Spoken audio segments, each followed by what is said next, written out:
Most parents assume that if selective schools are getting harder to get into, opportunity class numbers should be rising at the same pace. After all, OC is often seen as the first step towards selective. But the data from the New South Wales Department of Education tells a different story, and understanding why can completely change how families plan from year 3 onwards. My name is John, and I'm the founder of Bings Academy, and today I'm joined by my cute cavoodle, Yoshi. He's just 1.5. Looking at the numbers, selective school applications for year 6 students heading into year 7 have been steadily increasing, even though the number of places available has stayed mostly the same. In 2020, there were 14,535 applications.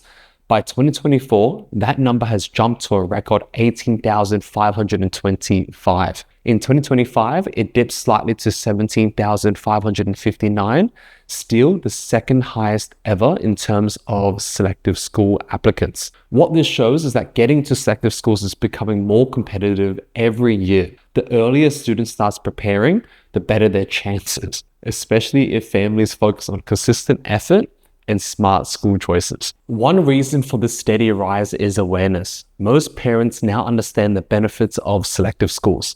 They're free, high-quality alternatives to private schools, and they give students a real edge in the long term. For example, in 2025, the top-ranked public school was Willoughby Girls at rank number 59 in the state. The top 58 schools are all private or selective, so if parents are thinking about future university opportunities and high academic performance, selective schools naturally become a pretty good option. High-performing cohorts also play a big part in the HSC results, making these schools even more appealing. Parents are also becoming more proactive in their planning. They're not just choosing the local school out of convenience, they're looking at school rankings as well as stability. Take Epping Boys High School. It dropped from 61 in 2024 to 104 in 2025, showing how rankings can fluctuate, while Penrith High School, which was the school that I attended, consistently stayed in the top 40 over the past decade. Families also consider the flexibility that selective schools may offer,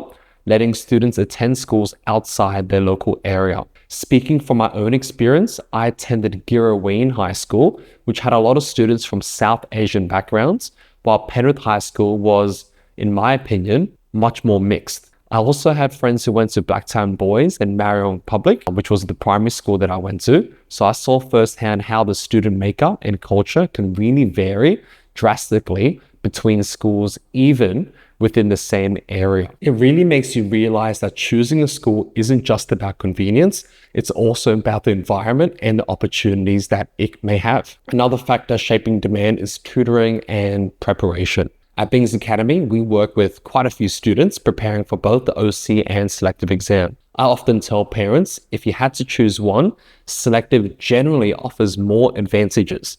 Students in year 3 and year 4 preparing for OC have less experience with practice tests, rankings, and benchmarks, and sometimes they have less maturity to handle more exam pressure compared to students in year 5 or 6 preparing for selective. That might be one of the reasons why selective schools are becoming the more popular choice out of these two options. Practice itself has grown massively in recent years. Online practice tests have become widely available in late 2024, and in just 7 months, around 250,000 tests were completed. With 17,559 selective applicants and 13,263 OC applicants, that averages out to roughly 6 tests completed per student. Many students redo tests multiple times, and some complete every available test across all subjects to get as much exposure as possible for more familiarity for the exam format. While I was personally preparing for selective, I remember how important it was to be familiar with the types of questions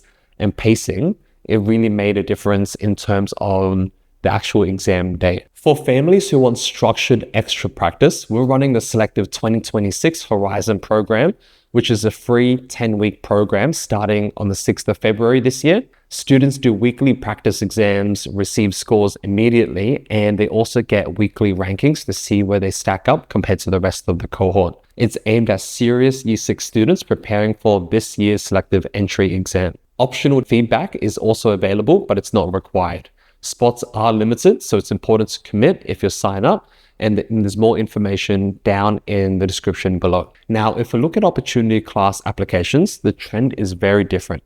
The numbers aren't increasing at the same rate as selective schools.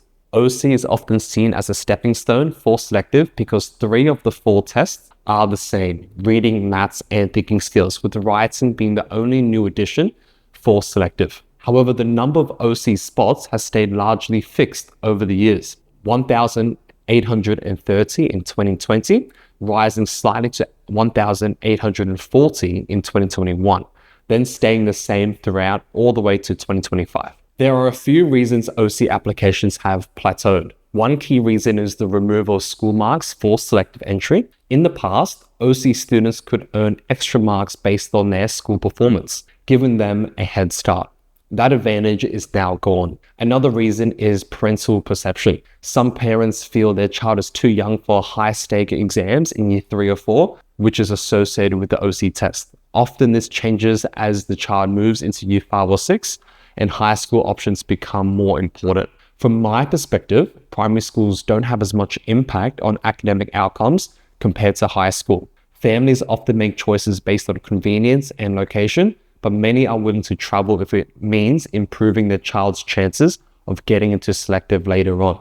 Parents tend to be a little bit more cautious early on, but become more willing to take calculated risk as their child grows older.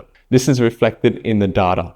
Selective applications are rising faster than OC, and many parents now see selective as the more valuable option, even if their child didn't attend OC. The numbers also show how selective is increasingly seen as a second chance for students who didn't get into OC.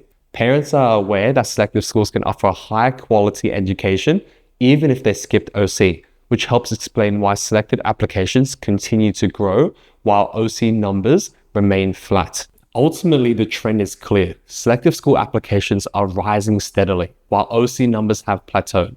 Selective schools are increasingly seen as the path for students who want stronger academic outcomes post year 12, as well as more flexibility in school choices and better long-term opportunities. From my own personal experience preparing and going through the system myself, I can say that starting early, practicing consistently, and understanding your options really can make quite a big difference. Understanding these trends can help you make smarter decisions from year 3 onwards. If you like this video, please make sure to like it. If you think Yoshi is extra cute, like it and write it down in the comments below. Subscribe if you haven't already, and I'll see you next time. Thank you.